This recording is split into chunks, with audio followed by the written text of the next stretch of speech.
بسم اللہ الرحمن الرحیم۔ امام زمانہ کے ظہور سے پہلے حرص دنیا اور ریاکاری عام ہو جائے گی۔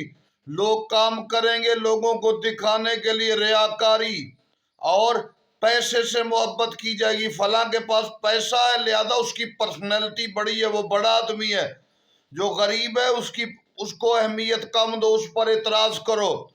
پیسے کی کمی کی وجہ سے لوگ غریبوں پر اعتراض بڑھا دیں گے۔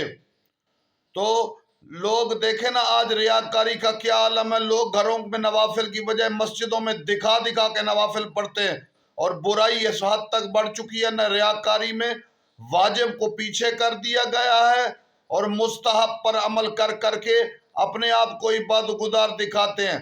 تو لہذا جب امام زمانہ آئیں گے، حرص بھی ختم ہو جائے گا، ریاکاری بھی، یہ تمام بیماریاں اور برائیاں اس وقت دم توڑ دیں گی جب عسکری کلال اپنے قدموں سے کائنات کو زینت دیں گے۔